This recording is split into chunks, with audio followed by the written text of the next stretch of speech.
I like to talk about death. Oh, yeah, because it's coming for us. Death coming. Look busy. And so many people are utterly unprepared and traumatized by this inevitable part of life when it comes upon their loved ones or themselves. Earlier this week, we were walking home with a baby past the general hospital when a car came screeching up to the gates. Here, the hospitals have security gates guarded before you can go in. And a woman and her husband jumped out and started shouting at the security guard to let them in, it's urgent, my mother is not responding. And as I walked past and looked into the window, I was struck by the most shocking sight of a woman as unconscious as only the dead can look, completely hairless, obviously the victim of some horrible chemo radiotherapy, very advanced cancer treatment, completely limp in the arms of somebody else in the car. And the realization struck both me and my partner that, hey, that lady ain't coming back. But it was just kind of bizarre how obvious that was, and yet how desperate her daughter and the husband were to get her into the hospital. Uh, to do what? I, I don't know. And when my father died, when I was 18 years old, it was a completely expected event by uh, because he'd been living on and off with cancer for 12 years since I was 6 years old. And yet we had never, ever, ever discussed the possibility of it not being cured and of him dying, which is, he'd always tried all kinds of things to prolong his life and try to cure it. And in fact, he lived very well and without pain with it until the end. But when it started becoming obvious that, hey, maybe it wasn't going to get better, then he completely withdrew into himself and became very depressed. And so our relationship in the last 2 or 3 years of his life, even though he was fully functional, working, driving, everything, he was just so consumed by this hopelessness and this fear that we became very distant.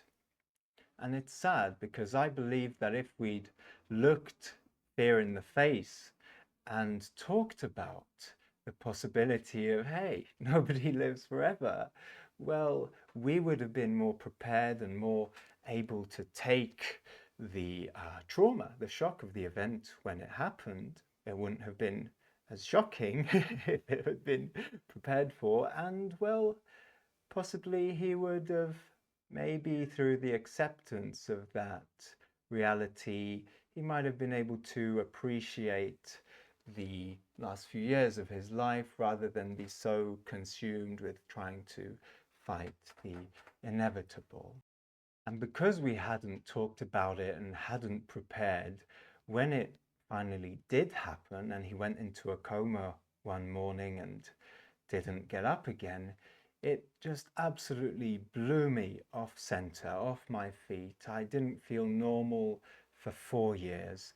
And that's why I became so interested in different perspectives on death and dying from scientific literature and different traditions. That when my mum's time came and she died in quite a strange way, she actually wanted to go and just stopped eating and stayed in bed until she did. Oh, yeah, very difficult to understand, but she was such a strong person. She got her way in life and in death.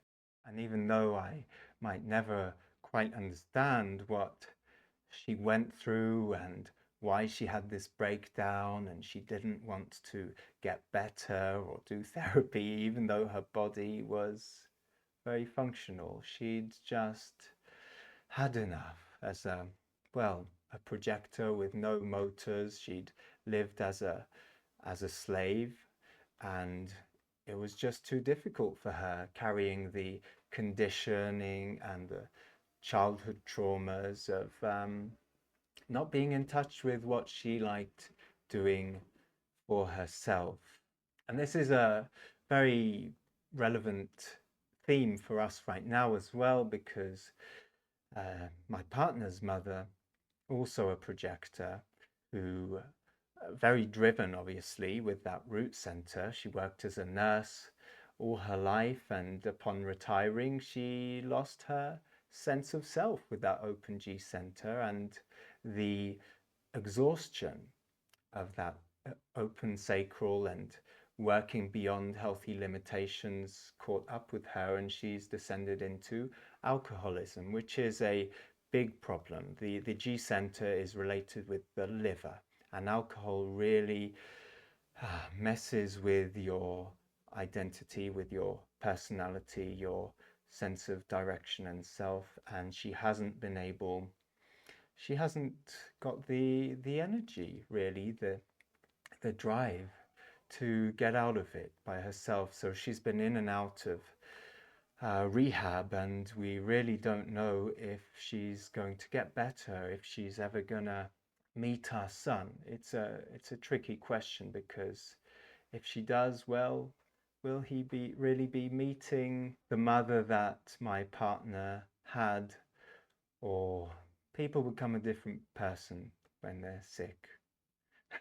People become a different person.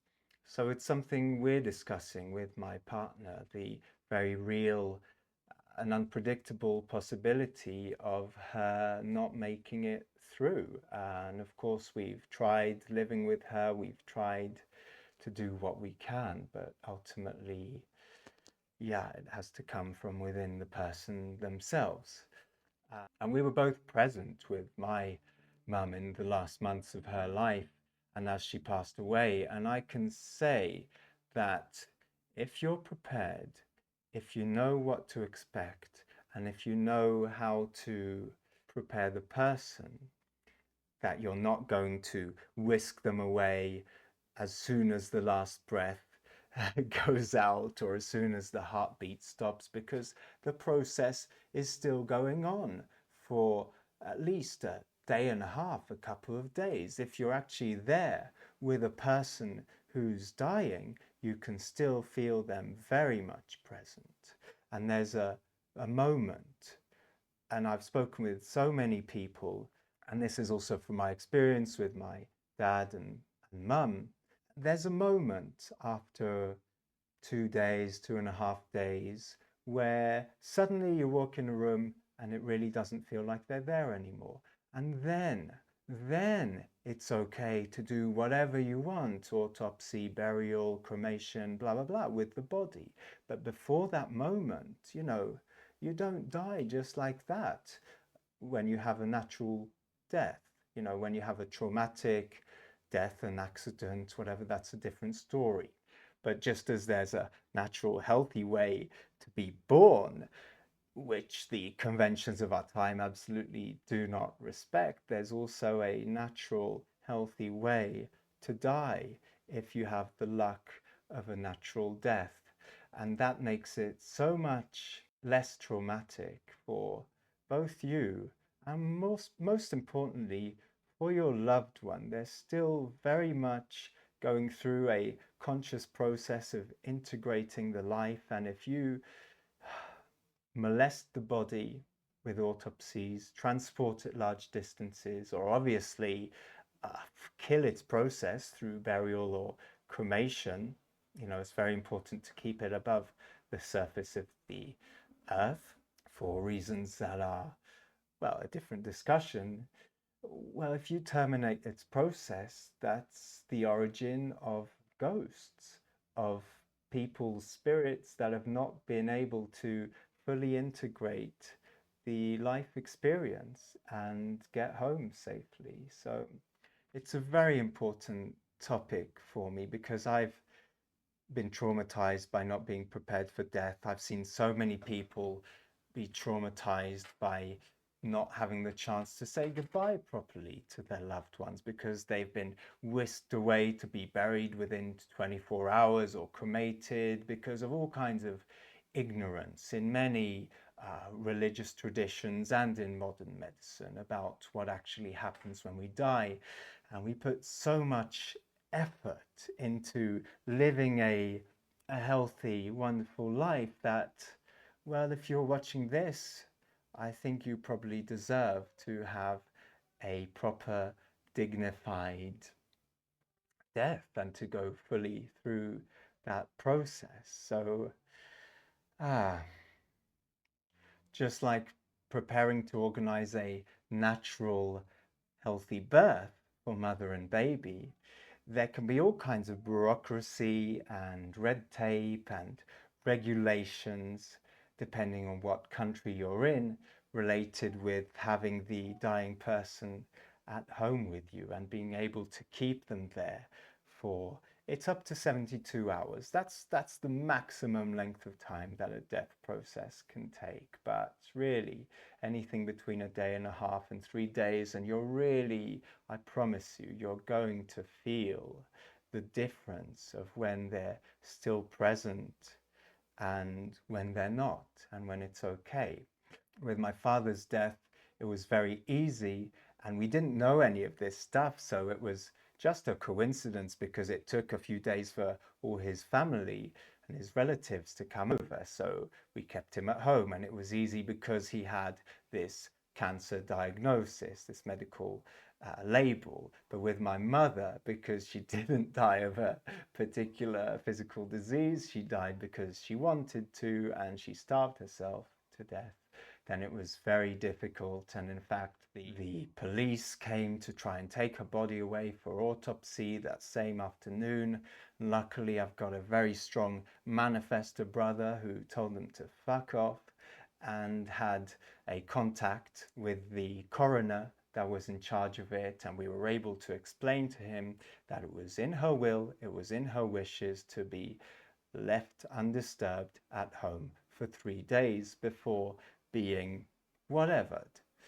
So we had quite a bit of a battle, and I can tell you it's not easy, just like organizing a natural birth. So I encourage you to investigate and research the regulations in your country. If necessary, get your loved one to put something in their will like that, or contact the doctor beforehand to say that they're dying so that there's no kind of doubt about the cause of death and the police don't want to take them away to investigate you on some kind of bizarre suspicion. I mean, I know someone who was married for over 40 years to her husband, and he died unexpectedly and was taken away immediately that same day for an autopsy on the suspicion that she might have murdered him. So that was incredibly shocking and sad for her. I can't tell you how much easier it makes dying to be able to be present with that person for those few days as they're going through their process. There's a sense of wholeness and completion when you've been there with them through that you just can't get if they're put in a morgue underground or taken away or whatever. Only very few traditions or civilizations have really understood the mechanics of death and dying, such as the ancient Egyptians and the Tibetan traditions, where in fact they sit with their body even longer. I think they sit with the body for over 3 months or 81 days, but when that's in Tibet and they take the body outside and it's frozen in the snow, that's obviously all right, but it's absolutely not necessary. Up to 72 hours is the maximum. And the exact mechanics of death and dying and why there's that time period and what actually happens in there, because there are different stages that you can really notice and feel if you're with the person going through them. I'll go into that in more detail in a future video, but I just wanted to, well, get that off my chest because it's so important. Think about how many traditions, the ancient Egyptians, the Tibetans, some schools of Taoism, where the whole purpose of the life process is kind of preparing for death. It's really the cherry on the cake if you get to experience a proper process. And it's the most incredible privilege that you can ever have, I would say, next to being present at a birth, to be present with somebody completing their process in that way. The other thing I wanted to share, which was something that really helped me in preparation for my mum's death, was there's an Osho meditation. I used to volunteer in a centre called Osho Lila in the UK, which does quite an eclectic mix of group therapy and meditation work. And there's this meditation from Osho where you lie down and you relax and you visualize with full with the full emotions the death of everybody that's close to you, your parents, children, partners, best friends, what have you. And you visualize their death, which is absolutely inevitable and, well, a part of life. And you go through that sense of loss and sadness. It's almost like a pre-grieving. And at the end, well, guess what? You visualize and imagine going through your own death and the letting go of all the things. In a way, it really helps you to realize what's actually important with your life. But primarily, it's about facing that innate fear of death. And I can tell you, once you've been present with somebody that's dying and you've been through that whole process next to them, it really gets rid of your fear of death. So yeah, look it in the face. Please talk with your loved ones. Examine what it means for you, and it really helps you to appreciate life while we've got it, I think. So none of us knows when we're going to go or how, but if you can take a loved one through that process of a dignified, respectful, healthy, natural death, that's one of the greatest gifts, if not the greatest gift you can ever give them, no matter what kind of a life they've had, if it's been so-called successful or full of suffering. Being able to go through a proper end transition really makes everything worth it. So I hope that alleviates some of your fears about it in a way. I mean, when somebody dies, there's so much to deal with in terms of admin and paperwork and funerals and extra costs. It was just unbelievable when it happened with my dad, and we were completely unprepared. And yeah, through accepting death, I really think that we can appreciate life more. So yeah, if you enjoyed that, please subscribe and surrender. And maybe we'll go more into the details of the process in another future video. Take care, my friends.